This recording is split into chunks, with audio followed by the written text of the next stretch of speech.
Hey guys, welcome back to my channel. আজকে নিয়ে এসেছি তোমাদের জন্য শ্রীমদ্ ভগবদ্ গীতার পঞ্চম অধ্যায় অর্থাৎ কর্মসন্ন্যাস যোগ। তবে শোনো। অর্জুন কহিলেন, পূর্বে তুমি কর্মত্যাগে দিয়া উপদেশ, পুনরায় কর্মযোগ কহ ঋষিকেশ। ইহাদের মধ্যে শ্রেষ্ঠ করিয়া নিশ্চয় কোন পথ শুভ মোরে বল দয়াময়। শ্রী ভগবান কহিলেন, সন্ন্যাস ও কর্মযোগ শুনো ধনঞ্জয়, উভয় মোক্ষদায়ী সত্য অতিশয়। তথাপি এ কর্মযোগ ওহে ধনঞ্জয়, সন্ন্যাস হইতে কিন্তু শ্রেষ্ঠ অতিশয়। জ্ঞান কর্ম ভিন্ন বলে অজ্ঞান যে জন, না বলেন ভিন্ন তাহা পণ্ডিত সুজন।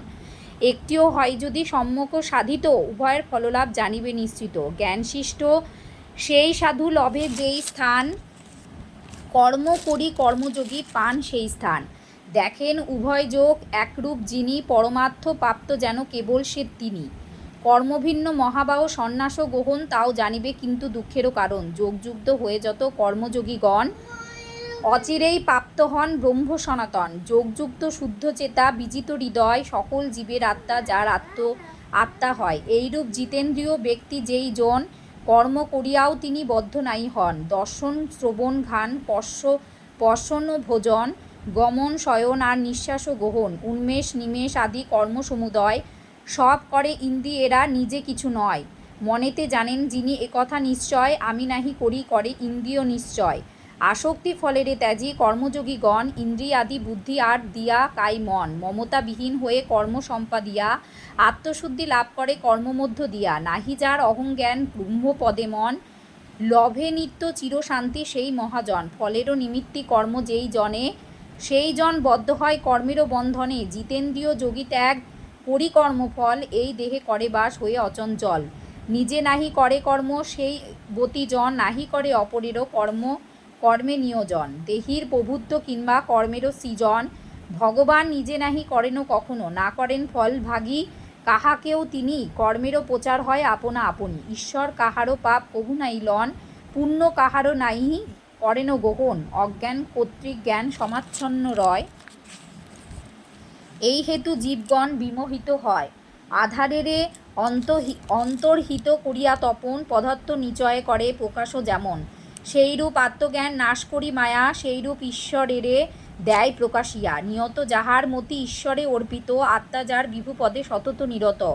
যার হরিপদে মন সদা সর্বক্ষণ, সতত ভাবনা করে অভয়চরণ। পাপ তার জ্ঞানযন্ত্রে সদা নিষ্পেষিত, ব্রহ্মাপরায়ণ সেই পরম ব্রহ্মে স্থিত। পরম পবিত্র মহাযোগী মহাজন, সমভাবে সর্বজীবে করে দর্শন।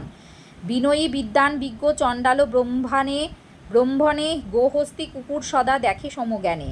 ইহকালে স্বর্গলাভ করে যেই জন, যার মনে জাগে সমভাব সর্বক্ষণ। ব্রহ্মরূপ ব্রহ্মে তার সদা অবস্থান, হইয়াছে পরব্রহ্মে ব্রহ্মরূপ জ্ঞান। প্রিয় বস্তু লাভে যার সুখ নাই হয়, দুঃখ নাই হয় যার অপ্রিয় বিষয়। সেই জ্ঞানী স্থির বুদ্ধি মমতাবিহীন, করি সদা ব্রহ্মলাভ হন ব্রহ্মেলীন। নাহিক আসক্তি যার বাহ্যেন্দ্রিয় গণে, অপার আনন্দ যার সদারয় প্রাণে। সমাধি সাধন করি ব্রহ্মযোগ শেষে, অপার আনন্দ লাভ করে ভাগ্য বশে। বিষয় ভোগেতে সুখ যাহা ধনঞ্জয়, দুঃখেরও কারণ তাহা জানিও নিশ্চয়। কিছুতেই নাই সুখ বিনা আরাধনা, জ্ঞানীজন করে সদা অপার সাধনা। হৃদয়ে যাহার সুখ হৃদয়ে আরাম, হৃদয়েতে জ্যোতি যার হৃদয়ে বিরাম।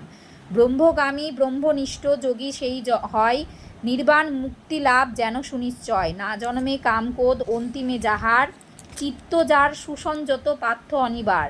আত্মার স্বরূপ জানি হেন যোগীজনে, লভয়ে নির্বাণ ব্রহ্ম জীবনে মরণে। বাহ্য চিন্তা মন হতে করি বিতাড়িত, ভুরু মধ্যে নেত্রদয় করি সংস্থাপিত। ইচ্ছা ভয় ক্রোধহীন হেন মুনিজন, মোক্ষপরায়ণ সদা মুক্ত অনুক্ষণ। জপ তপ করি ভোগ আমি সমুদয়, তাদের পালক আমি সকল সময়। সেই মতো এইভাবে জানিয়ে আমায়, লভয়ে পরম শান্তি আমারও কৃপায়। কহিনু সন্ন্যাস যোগ সরল ভাষায়, পদ্যছন্দে রচে শশী পঞ্চম অধ্যায়।